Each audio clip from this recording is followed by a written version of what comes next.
I'm Charlotte, 32 female. I live in a city where ambition is the currency and spreadsheets are my language. As a financial analyst, my life is a structured landscape of risk assessments, market trends, and long-term projections. It's a world of order and logic, one I built for myself brick by painstaking brick, far from the chaotic, emotionally driven household I grew up in. For as long as I can remember, I have been the fixer, the planner, the responsible one. While my younger sister, Chloe, was chasing artistic whims and fleeting passions, I was chasing scholarships and internships. While she was learning to charm her way out of trouble, I was learning to code macros in Excel to make my work more efficient. We were two sides of a coin, and our parents, bless their hearts, never seemed to notice that one side was always carrying the weight.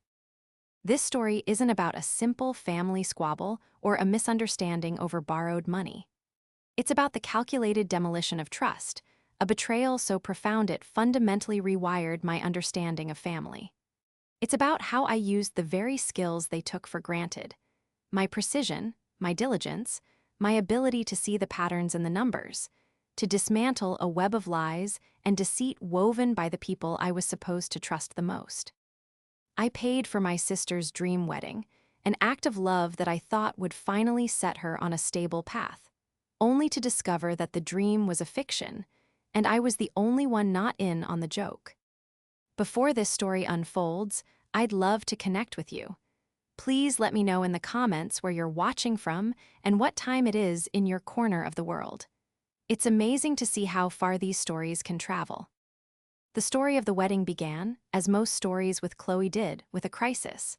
She called me one Tuesday evening, her voice a practiced blend of panic and theatrical despair. She and her long-term boyfriend, Mark, were engaged. Mark was a decent guy, I suppose. He worked as a warehouse manager, was kind to my sister, and seemed to possess a placid patience that was essential for navigating Chloe's whirlwind personality. He was also, like Chloe, financially adrift. Their combined income barely covered their rent and artistic supplies for Chloe's perpetually emerging career as a painter. The engagement itself was a surprise. The expectation that someone else would pay for the wedding was not. "I just don't know what we're going to do, Lottie," she wailed, using the childhood nickname that always made me feel a pang of protective responsibility. "I have this vision, this perfect day, but it's all just so expensive. The venues, the dresses, it's impossible." I listened patiently, already running the numbers in my head. I had a substantial savings account I'd been building for a down payment on my own condo. It was the product of years of disciplined saving, of saying no to lavish vacations and designer clothes, of packing my own lunch every single day. It was my future fund, a tangible symbol of my independence. My parents, David and Linda, were retired and living on a fixed income. They had always enabled Chloe, covering her rent when she was short or paying for an art workshop she'd abandon after 2 weeks, but a full-scale wedding was far beyond their means. They looked to me, as they always did, to be the solution. "We're just so proud of you, Charlotte," my mother had said a few weeks prior during a Sunday dinner.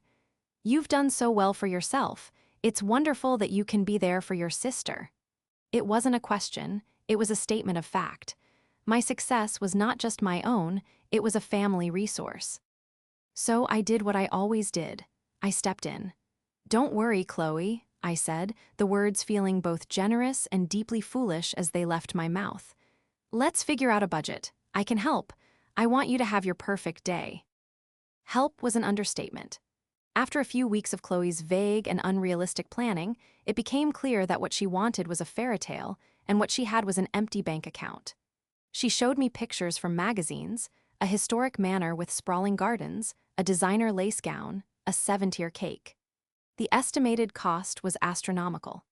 A tense family meeting followed, where my parents wrung their hands and Chloe cried, accusing me of not understanding her vision. That's when I made the offer that would ultimately detonate my life.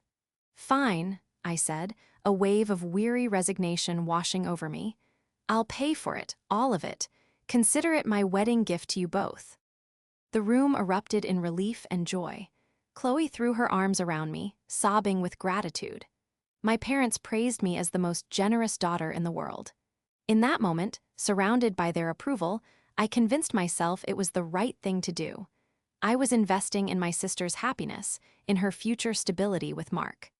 I transferred $40,000 from my savings account into a new, separate checking account dedicated Lely to wedding expenses.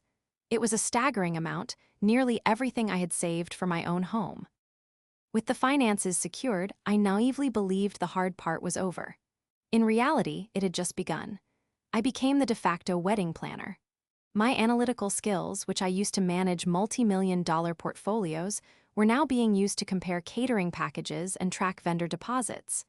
I created a master spreadsheet, color-coded and cross-referenced, with tabs for the budget, guest list, payment schedules, and vendor contacts. It was a work of art. Chloe, meanwhile, was only interested in the fun parts. She'd spend hours on Pinterest, but would glaze over when I tried to discuss contract clauses or payment deadlines. Lottie, that's so boring," she'd complain. "Can't you just handle it?" And I did. I handled everything. Or so I thought. A pattern soon emerged that in hindsight should have been a colossal red flag. Whenever a large deposit was due for a major vendor, the venue, the photographer, the caterer, Chloe would insist she handle the payment herself. "The venue manager, Mrs. Gable, is really old-fashioned," she'd say. "She prefers a certified check in person. It's easier if I just drop it off. Can you transfer the money to my account?" Or for the caterer, they're a small, family-run business. They give a discount for cash. Just put the $5,000 in my account and I'll take care of it. Each time I hesitated. My logical brain screamed that this was inefficient and lacked a clear paper trail. Why not pay the vendors directly via bank transfer or credit card? But whenever I pushed back, Chloe would get defensive, accusing me of not trusting her. "It's my wedding, Charlotte. Can't I have some control over my own day? You're treating this like one of your corporate accounts." To keep the peace, to avoid another tearful family intervention where I would inevitably be painted as the cold, controlling older sister, I relented. I would make a note in my spreadsheet, transfer to Chloe for venue deposit, and send the money. I kept meticulous records of every dollar, every date, every stated purpose. I trusted that while Chloe was flighty, she wouldn't outright lie about something so significant. I trusted in the idea of sisterhood, in the blood we shared. I believed that my generosity was weaving the fabric of her perfect day. In reality, I was handing her the scissors she would use to cut me out of her life completely. The final payment, a hefty sum of $15,000 to cover the remaining balance on the venue and catering, was transferred 2 weeks before the scheduled date. The spreadsheet was balanced. The dream was fully funded. The week of the supposed wedding was a flurry of manufactured excitement and strange, unsettling silence. According to the schedule meticulously laid out in my spreadsheet, Saturday, June 14th, was the big day. I had taken the entire week off work, expecting to be swamped with last-minute errands, family arrivals, and all the chaotic, joyful energy that precedes a major life event. I had my maid of honor dress, a beautiful sage green gown, hanging in my closet, steamed and ready. I had a speech written, filled with heartfelt anecdotes and loving wishes for my sister and her new husband. I was prepared for everything except the truth. My attempts to connect with Chloe were met with a frustrating wall of digital distance. On Monday, I texted her, "Hey, just checking in. Need any help picking up place cards or anything this week?" Hours later, a reply came back. "All good, just trying to relax and not be a bridezilla lol." On Tuesday, I called her. It went straight to voicemail. I left a cheerful message, offering to take her for a pre-wedding manicure. She texted me back that evening, "So sweet, but Mark is taking me on a surprise spa day, trying to disconnect from my phone. T-tile." By Wednesday, a knot of anxiety had begun to form in my stomach. This wasn't normal pre-wedding jitters, this was avoidance. I called our mom, Linda, hoping for some insight. "Oh, you know Chloe," she said with a light, dismissive laugh. "She's in her own little world right now. The stress is getting to her. She just wants everything to be perfect. Mark told me she just needs some space." Let's not crowd her, dear. Her words were meant to be reassuring, but they felt rehearsed. My logical mind was at war with my hopeful heart. The analyst in me saw the data points, unanswered calls, vague texts, a coordinated message of give her space. The sister in me wanted to believe it was all just bridal nerves. I chose to believe the latter, convincing myself that my anxiety was just my own controlling nature rearing its head. I had to let go. It was her wedding, not my project. So I backed off. I spent Thursday running personal errands, trying to quell the rising sense of unease. I bought a beautiful leather-bound photo album as an additional gift, planning to fill it with photos from wedding.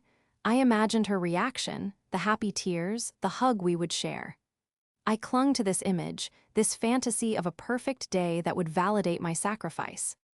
Friday arrived, the day before the wedding. According to the itinerary, there was a rehearsal at the venue at 5 p.m., followed by a rehearsal dinner at a nearby restaurant I had booked and paid for. I hadn't heard a peep from anyone confirming the time. At 1 p.m., I sent a message to the family group chat, me, Chloe, and our parents. So excited for this weekend. Just confirming we're all meeting at the manor at 5 for the rehearsal. Crickets, an hour passed. Then, too, my text sat there marked as read by all three of them. The knot in my stomach tightened into a cold, hard stone. This was no longer just strange, it was deeply, profoundly wrong. I tried calling Chloe again.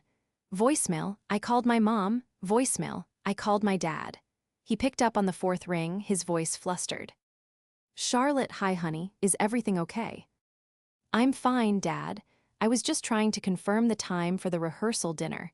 Is it still at 5? There was a pause on the line, a beat of silence so heavy it felt like a physical weight. I could hear my mom whispering something in the background. Just tell her, I heard her say, her voice faint and strained. Dad, what's going on? My voice was sharp, the false cheerfulness gone. He sighed, a long, weary sound that I knew all too well. It was the sigh he used right before delivering bad news or making an excuse for Chloe. Listen, Charlotte, about the wedding. There's been a little change of plans. A change of plans, the day before. What kind of change of plans? Well, honey, Chloe and Mark, they just wanted something simpler, less pressure. My blood ran cold. What are you talking about? Simpler than the wedding I spent $40,000 on. He didn't answer directly. He just kept stammering about stress and pressure and Chloe being an artist with a sensitive soul. I finally cut through his rambling. Dad, put Chloe on the phone, right now. There was more whispering than the sound of the phone being passed. And then Chloe's voice, impossibly casual, as if she were talking about the weather. Hey, Lottie, what's up? What's up? I repeated, my voice dangerously quiet. I'm asking about your wedding, the one that is supposed to be happening tomorrow, the one I paid for. And that's when she said the words that shattered my world. There was no apology, no sadness, not even a hint of guilt in her tone. It was a statement of fact, delivered with the same nonchalance she'd used to tell me she'd finished a carton of milk. Oh, she said with a little laugh, we had it yesterday. The line went silent. I'm not sure if she was waiting for a response or if she had nothing more to say. I stood in my kitchen, phone pressed to my ear, and felt the floor drop out from beneath me. Yesterday, while I was buying a photo album for her non-existent wedding, she was already married. The betrayal was so audacious, so complete, that my brain couldn't process it. It was like trying to solve an equation where none of the numbers made sense. I had been planning, paying, and stressing over an event that had never been real. It was a ghost, a fiction she had created. And as the shock began to recede, it was replaced by a single, chilling question. If there was no wedding, where did the money go? I ended the call without another word. I didn't scream. I didn't cry. I just stood there in the silent echo of her words as the sage green dress in my closet seemed to mock me from the other room. The betrayal wasn't just that she had gotten married without me. It was the months of elaborate lies, the meticulous deception, the fact that my love and generosity had been nothing more than the means to an end. It was theft, not just of money, but of trust, of family, of the very idea of sisterhood. And in that cold, quiet moment, the heartbroken sister began to recede, and the financial analyst began to take her place. An analyst who had a spreadsheet, a complete record of every transaction, and a burning need for an audit. The first hour after the call was a blur of numb disbelief. I walked through my apartment, touching things, a countertop, a picture frame, as if to assure myself that the world was still solid. The casual cruelty of Chloe's words, "Oh, we had it yesterday," played on a loop in my head. It wasn't just a betrayal, it was a dismissal. My feelings, my sacrifice, my very presence in her life, all dismissed in a single, breezy phrase. My analytical mind, the part of me that thrives on order and facts, couldn't stay dormant for long. It kicked in like an emergency generator, cutting through the fog of shock with a cold, clear purpose. I needed information. I needed to understand the scale of this deception. My first move was to drive to my parents' house. I didn't call first. I knew they would just make excuses or refuse to see. Me, I needed to see their faces, to gauge their reactions in person, to know exactly how deep this conspiracy went.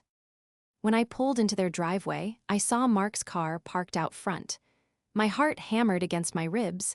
They were all there, having a cozy little family celebration, no doubt. The thought sent a surge of icy fury through me. I used my old key to let myself in. They were in the living room, my parents on the sofa and Chloe and Mark in the armchairs. A bottle of champagne sat half empty on the coffee table. They looked up as I entered, their expressions shifting from relaxed contentment to panicked guilt. It was like I had switched on a harsh, unflattering light in a dark room. "Charlotte," my mom, Linda, said, standing up quickly. "We were going to call you. We were just giving the kids a moment." "The kids," I repeated, my voice flat and devoid of emotion. "The kids who just committed fraud." Chloe rolled her eyes, the picture of teenage petulance in a 27-year-old's body. "Oh, my God, Charlotte, don't be so dramatic. It's not fraud." "Really?" I turned to her, my gaze unwavering. "What would you call it then? You created a fictional event, solicited funds for that event under false pretenses, and then failed to deliver that event. In my professional world, Chloe, that has a name. It's called fraud." Mark, to his credit, had the decency to look ashamed. He wouldn't meet my eyes, staring intently at a spot on the carpet. My father, David, cleared his throat and took on his peacemaker role, a role he had perfected over decades of managing his two daughters. "Now, let's not use that kind of language, Charlotte," he said gently. "Your sister was just overwhelmed. The pressure of a big wedding, it was too much for her. They decided they wanted something more intimate, just for them. It was a last-minute decision." "Last minute?" I shot back, taking a step further into the room. "When exactly was this last-minute decision made? Before or after you cashed the final $15,000 check for the venue that was never booked?" Silence, my mother wrung her hands. "She's going to pay you back, honey. We'll make sure of it, as soon as she and Mark are on their feet." That was the line, the same excuse they had used for her entire life. When she's on her feet. It was a mythical future state that justified a lifetime of irresponsibility. On their feet, I let out a sharp, humorless laugh. "And what about me? What about the down payment for my condo that I gave you? The future I put on hold so she could have her dream? Did any of you think about that?" Chloe finally spoke up, her voice laced with the venom of perceived victimhood. "You always hold that money over my head. It's always about the money with you, Charlotte. You don't understand what it's like to be a creative person, to not want your life to be some boring spreadsheet. We just wanted to start our lives without all the production. The production you asked for, the production you sent me Pinterest boards for every day for 6 months, the production I funded."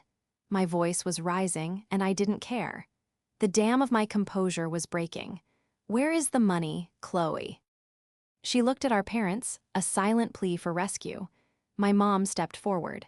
"Charlotte, please, this is supposed to be a happy time. You're upsetting your sister." That was it, the final, clarifying blow. Even now, after everything, their priority was shielding Chloe from the consequences of her actions. My pain was an inconvenience, her comfort was paramount. I was not their daughter in that moment, I was a creditor, an unwelcome disruption to their carefully constructed family narrative. I looked from my mother's pleading face to my father's conflicted one, to Chloe's defiant pout and Mark's silent cowardice. And I saw them for what they were, a closed system designed to protect its weakest link at the expense of its strongest. My generosity hadn't been a gift, it had been an obligation. My success wasn't a source of pride, it was a utility. "You're right," I said, my voice dropping back to a chilling calm. "I am upsetting her, and I'm just getting started." I turned and walked out of the house without another word, leaving them in a stunned silence. The drive home was different. The shock had burned away, leaving behind a cold, hard certainty. This was not a family dispute anymore. This was a financial crime. Chloe hadn't just gotten married behind my back. She, with the tacit approval of our parents, had stolen from me. They had mistaken my love for weakness and my generosity for an endless resource. They had fundamentally misunderstood who I was. I wasn't just the responsible older sister. I was a financial analyst, and I had all the receipts. My grief was beginning to crystallize into something else, something sharper and far more dangerous. A plan. The discovery phase was over. Now, the investigation would begin. Back in the sterile quiet of my apartment. I didn't allow myself to fall apart. Grief was a luxury I couldn't afford yet. Instead, I channeled every ounce of my hurt, anger, and betrayal into the one thing I could control: data. I opened my laptop, the glow of the screen illuminating my face in the dark room, and pulled up the master wedding spreadsheet.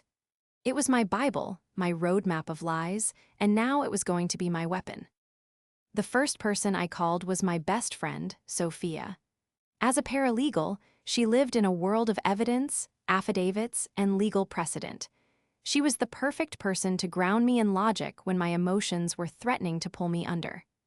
I explained the situation in a clipped, precise monologue, laying out the facts as I knew them. She listened without interruption, and when I was finished, she didn't offer platitudes or condolences. She offered a strategy. "Okay," she said, her voice calm and steady. "First things first, we need to verify everything. You have the list of vendors Chloe claimed to have booked. We call every single one of them. We get confirmation in writing, if possible, that no contracts were signed and no payments were received. We need to build a concrete case of fraud, not just a he said, she said family argument." Her words were a lifeline. They gave me a mission. For the next 2 days, my apartment became a war room. With Sophia on speakerphone, acting as my legal coach, I began making calls. My first call was to Mrs. Gable at the Manor, the picturesque venue that was supposed to have cost $20,000. I had never spoken to her directly. Chloe had insisted on being the sole point of contact. A pleasant-sounding woman answered. I introduced myself and explained that I was trying to reconcile the accounts for my sister's wedding. Chloe and Mark's wedding, I specified. It was supposed to be there on June 14th. There was a pause. "I'm sorry," the woman said, "but we haven't had a booking under that name. I do remember an inquiry from a Chloe several months back, but she never followed up to sign a contract or pay a deposit.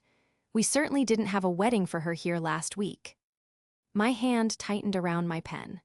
"So, to be clear, you never received a deposit of $10,000 in March, or a final payment of $10,002 weeks ago?" "Absolutely not," she confirmed. "We wouldn't hold a date without a signed contract and a deposit. I can email you a confirmation of that for your records if you'd like."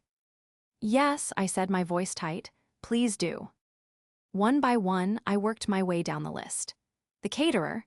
They had a record of a tasting menu Chloe had attended, but had never received the $5,000 cash deposit she'd claimed to have paid. The photographer. He'd had a pleasant consultation with Chloe and Mark, but they'd ghosted him when it was time to sign the contract and pay the retainer. The florist, the DJ, the bakery for the 7-tier cake, it was the same story everywhere. Inquiries made, but no money ever exchanged, no services ever booked.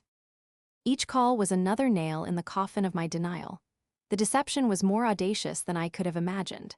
Chloe hadn't just skimmed off the top, she had fabricated the entire enterprise.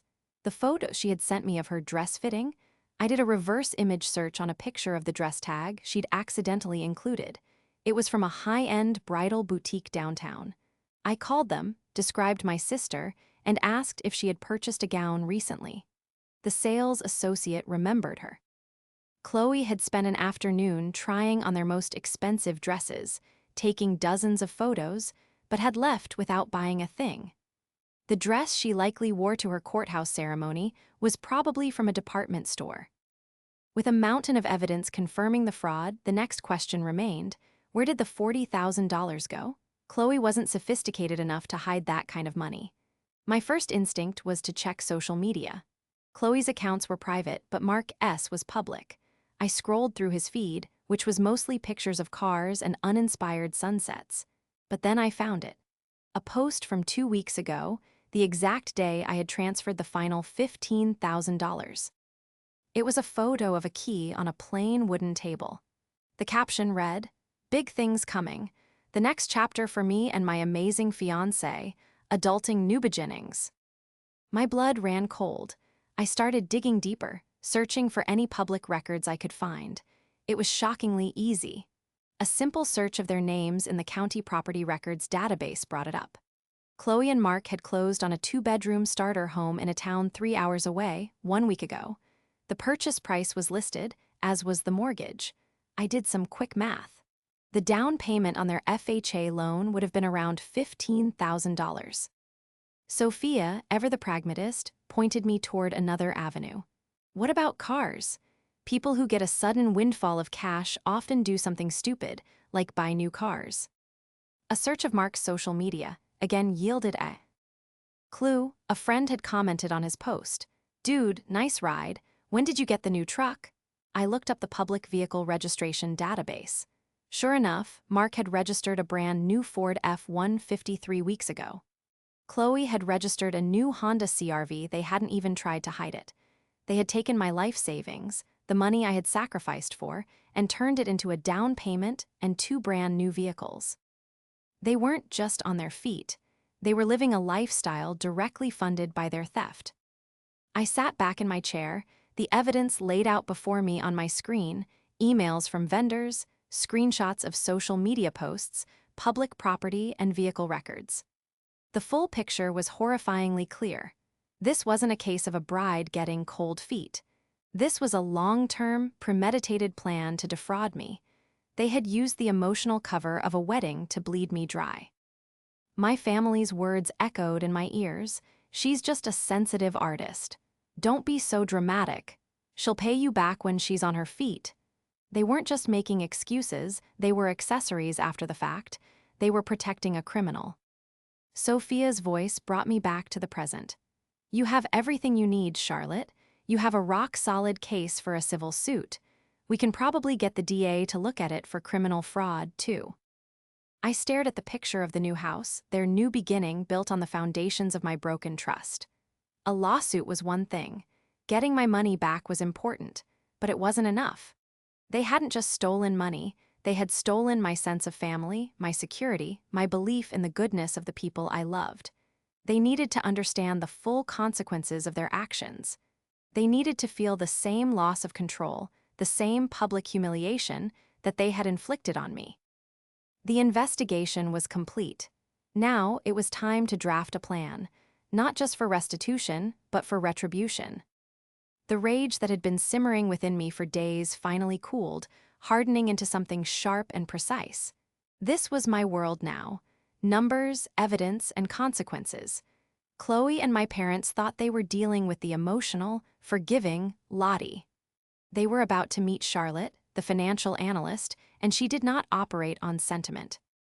I spent the weekend with Sophia, not just as a friend, but as a strategic advisor. We spread out all the evidence on my dining room table, turning it into a command center. The emails, the bank statements, the public records, each one a piece of an undeniable puzzle of deceit. My objective was twofold. First, I would recover every single cent of my $40,000. Second, I would demolish the family dynamic that allowed this to happen, ensuring that Chloe and my parents understood that the Bank of Charlotte was permanently closed. Sophia laid out the legal path. "We start with a demand letter," she explained, tapping a pen on her notepad. "It's the first official step. We'll have it drafted by a lawyer from my firm. It will lay out the facts of the fraud in excruciating detail, reference the evidence we have, and demand full repayment of the principal $40,000 plus legal fees within 30 days. It will also state that if the deadline is not met, a civil lawsuit for fraud, conversion, and unjust enrichment will be filed immediately. And we will include a line that we will be turning our evidence over to the district attorney's office for criminal investigation." The threat of not just being sued, but facing actual criminal charges was the hammer. Chloe and Mark might be foolish enough to ignore a civil threat, but the prospect of a police investigation would terrify them. And my parents, who cared so much about their reputation in their quiet, suburban community, would be mortified. That was part one, the legal ambush. Part two was more personal, the financial severance. My parents' casual complicity was, in many ways, more hurtful than Chloe's outright theft. They had raised her to be this way, and they had stood by and watched as she fleeced me. For years, I had been their unpaid financial advisor. I had set up and managed my father's retirement portfolio, helping him navigate the complexities of investments after he retired. He trusted me implicitly with his life savings, even as he refused to hold Chloe accountable for stealing mine. The hypocrisy was breathtaking. My plan was simple. I would formally resign from this role. I would compile all their portfolio information, transfer passwords, and provide them with a list of certified financial planners in their area. I would explain, in cold, clear terms, that trust is the foundation of a financial advisor-client relationship, and their actions had irrevocably broken that trust. It wasn't about punishing them by jeopardizing their future, it was a professional boundary. I would help them transition responsibly, but I would no longer be their safety net. This would force them to confront the real value of the trust they had so casually discarded. They would have to pay someone for the expertise I had provided for free, out of love. Part 3 was the main event, the reckoning. A demand letter could be ignored. A financial shift could be explained away. I needed a moment of undeniable, face-to-face accountability. I couldn't allow them to retreat into their bubble of excuses and rewrite the narrative where I was the villain. I would orchestrate a final family meeting. I would call my parents and tell them I was willing to talk things through. I would insist that Chloe and Mark be present, framing it as an opportunity to resolve things peacefully and avoid lawyers. This would appeal to their conflict-averse nature and their desire to sweep everything under the rug. They would walk into the meeting expecting an emotional apology from me, or at least a negotiation. They would be completely unprepared for what I had planned. I wouldn't show up angry or crying. I would be unnervingly calm and organized. I would bring a binder. Not a metaphorical binder of grievances, but a literal, 1-inch, 3-ring binder, professionally tabbed and organized. Tab A would be my bank statements showing the transfers. Tab B would be the emails from every vendor denying they were ever paid. Tab C would be the public property records for their new house. Tab D would be the DMV records for their new cars. Tab E would be a copy of the official demand letter from the lawyer. I would present the evidence systematically, leaving no room for argument or denial. I wouldn't raise my voice. I would simply state the facts, laying their entire scheme bare on the coffee table where they had celebrated with champagne. This wouldn't be a confrontation, it would be an audit. And at the end of it, I would deliver my ultimatum: pay me back in full or face the public, legal, and potentially criminal consequences. Sophia looked at me with a mixture of admiration and concern. "Are you sure you're ready for this, Char? This will be the end of your family as you know it." I looked at the evidence spread across my table. That family had already ended.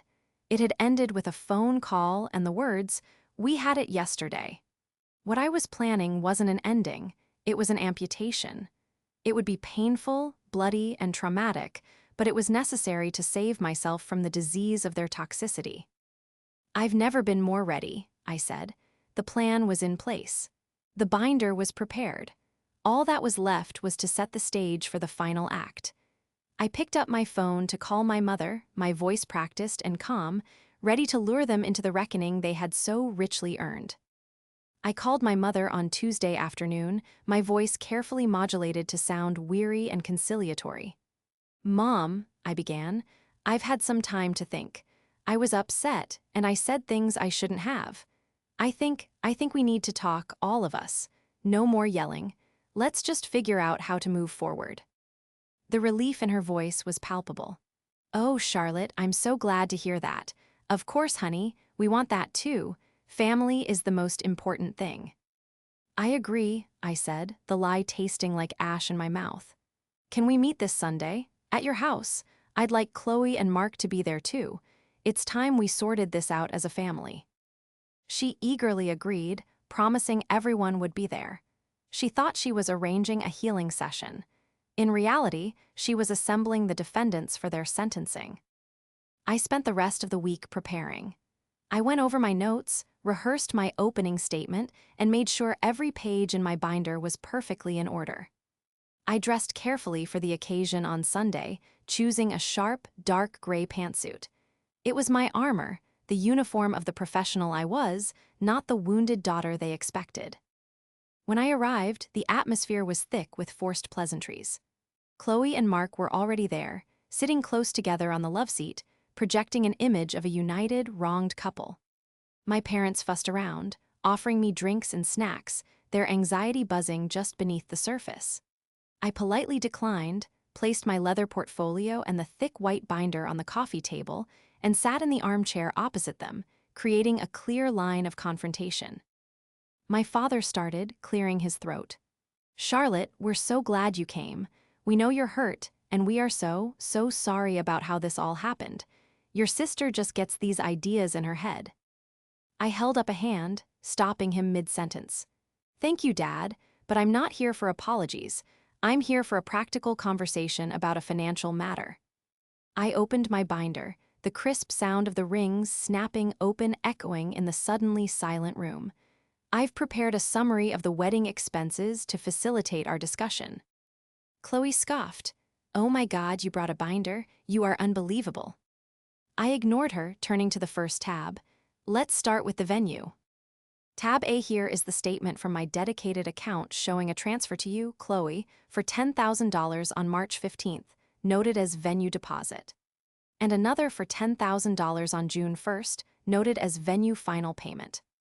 Now, if you'll turn to tab B, this is an email from the manor, dated last week, confirming that no contract was ever signed and no money was ever received.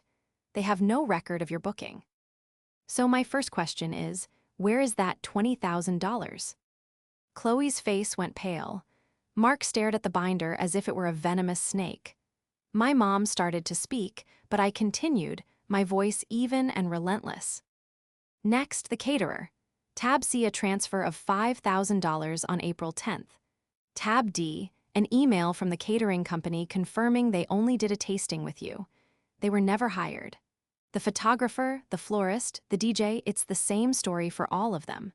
In total, I transferred $40,000 to your personal account, Chloe, for specific services that were never booked or paid for.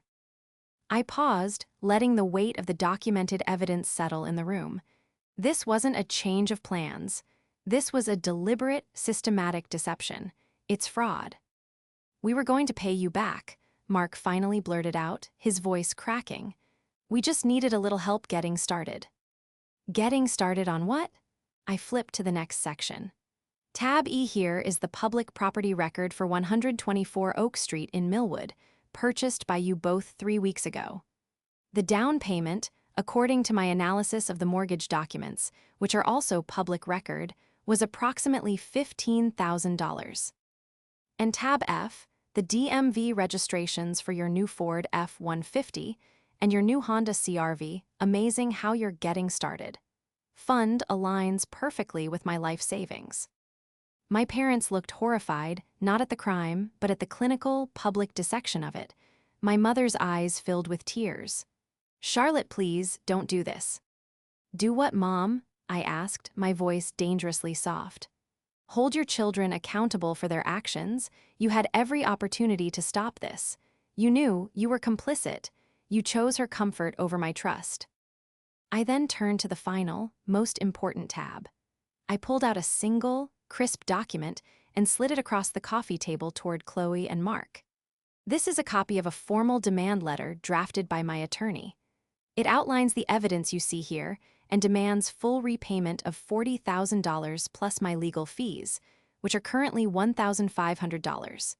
You have 30 days from tomorrow to wire the full amount to my account. If you do not, a civil suit will be filed in Superior Court the following day. The evidence binder will be filed as Exhibit A. Furthermore, a copy of this binder and the letter will be delivered to the district attorney's office for review for potential criminal charges of theft by deception. Chloe let out a choked sob. Mark looked like he was going to be sick. "This is not a negotiation," I stated clearly. "This is the consequence." Then I turned to my parents, pulling out a second, smaller folder from my portfolio. "And for you, this is a summary of your investment portfolio, which I will no longer be managing. The trust required for such a relationship has been broken. I've included a list of recommended, certified financial planners in your area. I will facilitate the transfer of the account management to whomever you choose, but my involvement ends today." My father stared at the folder, his face ashen. This was a blow he hadn't anticipated. He relied on me, on my expertise. He had taken my financial acumen for granted, never realizing that it, too, was built on a foundation of trust. I stood up, closing my binder. The room was deathly quiet, broken only by Chloe's quiet weeping. I had presented my case.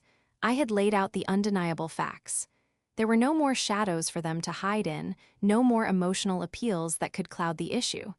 It was just the cold, hard truth, itemized and documented. "I'll expect the transfer in 30 days, I said, looking directly at Chloe and Mark. Then I walked out of the house, leaving the wreckage of their lies scattered on the coffee table behind me. I didn't look back. The 30 days that followed were a masterclass in frantic damage control on their end. I received a barrage of calls and texts, first from my mother, pleading for me to be more reasonable and not tear the family apart.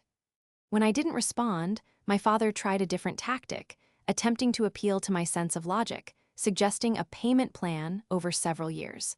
I replied to his text with a single sentence. "The terms are outlined in the demand letter." Chloe, predictably, sent a long, rambling message filled with excuses and accusations. She painted herself as the victim of a society that doesn't value art, of a world that forced her into desperate measures. She claimed I could never understand her struggles from my ivory tower of corporate greed. I read the message, felt a brief, fleeting pang of pity for the delusional world she inhabited, and then deleted it without replying. The real panic set in for them around day 20, when they presumably consulted a lawyer of their own, who must have told them how spectacularly indefensible their position was. The evidence was absolute. A lawsuit would be a public humiliation they would undoubtedly lose, and the threat of the DA's involvement was a terrifying wild card. On the 29th day, I received an email notification from my bank. A wire transfer had been initiated. The amount was $41,500. I stared at the number on the screen, but I felt no elation, no triumphant surge of victory. I just felt quiet. The money was back in its rightful place, but it was just data on a screen. The value that had been stolen from me, the trust, the love, the belief in my family, could never be refunded. I later learned from a cousin that Chloe and Mark had been forced to sell his new truck and take out a high-interest personal loan to cover the amount. Their dream of a fresh start in their new house was now burdened by crushing debt, a constant reminder of their greed. Their perfect beginning was poisoned from the start. My relationship with my parents was fractured, perhaps irreparably. I followed through on my promise to transition their investment portfolio. I spoke to my father twice in brief professional calls, walking him through the necessary steps to give a new advisor access. There was no anger in my voice, but the warmth was gone. I was just a consultant performing a final task. He tried to fill the silence with awkward small talk, but I didn't engage. The boundary was clear and absolute. He had lost his daughter and his financial advisor in one fell swoop. My mother sent me old photos of us as children, a transparent attempt to appeal to a sentimentality I no longer felt. I didn't reply. Weeks turned into months. The silence from my family became a normal part of my life. I used the returned money not for a condo down payment, but for myself. I booked a 2-week trip to Italy, something I had always dreamed of but had told myself I couldn't afford. I ate pasta in Rome, drank wine in Tuscany, and walked along the canals of Venice. For the first time, I was investing in my own joy, with no one else's needs or wants to consider. One evening, sitting at a small cafe in Florence, I was scrolling through my phone and saw a post from a distant relative. It was a picture from a family get-together. My parents were there, their smiles looking forced. Chloe and Mark were in the background, looking gaunt and unhappy. Someone had commented, "Where's Charlotte?" My cousin had replied, "Oh, she's traveling, living her best life." And I realized with a startling clarity that I was. I had lost a family, yes, but I had shed a lifetime of obligation. I was no longer the fixer, the ATM, the responsible one holding everyone else up. The confrontation had been an amputation, and while the phantom pains of what I'd lost still lingered sometimes, the freedom was intoxicating. I had closed the binder on that chapter of my life. The final balance sheet showed a significant loss, but in the column marked future. For the first time, the numbers were all my own. The investment had been a disaster, but the return, my own life, reclaimed, was priceless.